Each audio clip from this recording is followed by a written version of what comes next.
शिवलिंग है कल्याणकारी देव। क्या है? बिल्कुल आपके कर्म आपका भविष्य बदल सकते हैं। ये तो ग्रह नक्षत्रों का भी प्रकोप है। और दूसरा ज्योतिष गुरुकुलम पुरानी तहसील में पिछले 6 दिनों से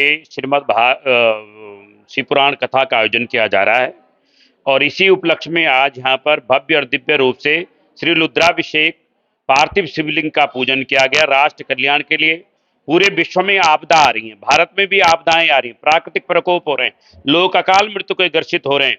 अभी आपको पता उत्तराखंड में कल बहुत बड़ी आपदा आई, तो सबके निवारण के लिए 108 लीटर गंगा जल से और 11 किलो दुग्ध से, गाय के दूध से यहाँ पर सुंदर अभिषेक किया गया है। महामृत्युंजय मंत्र से और रुद्राभिषेक किया गया है। राष्ट्र कल्याण हो, समाज का कल्याण हो, किसी की अकाल मृत्यु न हो, विश्व में शांति हो, तो इसलिए भगवान शिव की आराधना, उपासना, साधना यहाँ पर की गई है।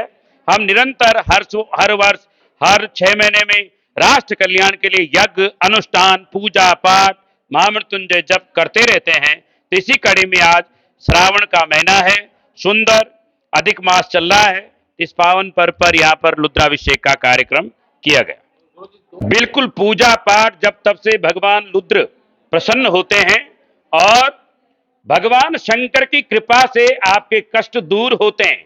वर्षा तो होगी, लेकिन भगवान शंकर का जब आप नाम लेते हैं तो बहुत सारे कष्ट दूर हो जाते हैं। इसलिए भगवान देवादिदेव का, महादेव का नाम महाकाल भी है। वो कालों के काल हैं और कष्टों का निवारण करते हैं। ये तो ग्रह नक्षत्रों का भी प्रकोप है और दूसरा हमने प्रकृति से छेड़छाड़ की है, उसका भी दुष्परिणाम है।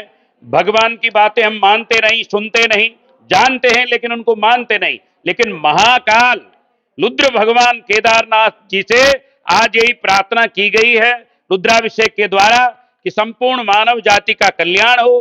हे प्रभु, हम सबको क्षमा करें और जो प्राकृतिक आपदाएं आ रही हैं उसमें किसी की भी अकाल मृत्यु न हो।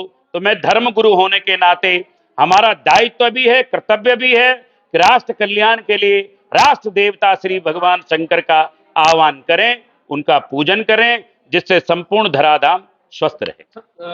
बिल्कुल आपके कर्म आपका भविष्य बदल सकते हैं। आप ही वो मनुष्य हो, आपके अंदर परम तत्व परमात्मा विराजमान है।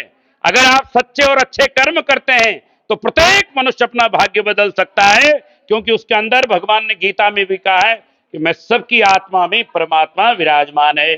तो परमात्मा के स्वरूप को जानकर अच्छे कर्म करेंगे, परमात्मा को मानकर, परमात्मा को जानकर कर्म करेंगे तो हमारा भविष्य निश्चित रूप से सुरक्षित हो जाएगा, क्योंकि भगवान प्रत्येक मानव के अंदर है।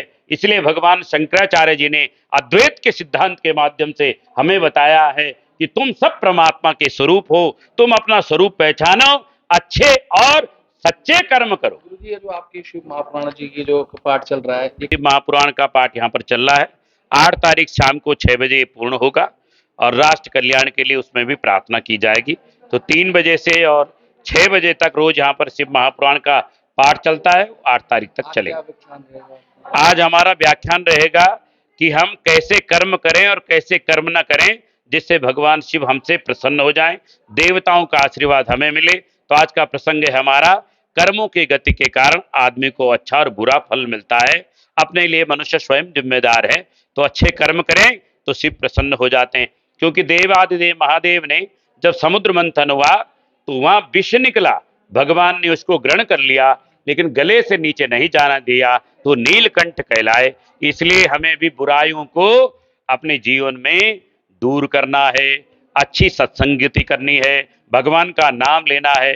कलयुग में भगवान का नाम ही श्रेष्ठ है, भगवान का जाप ही श्रेष्ठ है। शिवलिंग है कल्याणकारी देव। क्या है? भगवान का उस दिन ही तो हम शिवरात्रि मनाते हैं।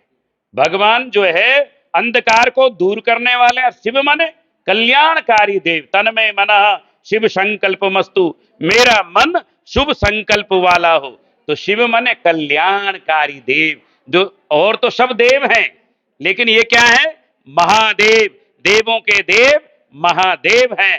तो जो महादेव का हो गया वो तर गया, उसका जीवन शांतिमय, सुखमय, ज्ञानमय हो गया।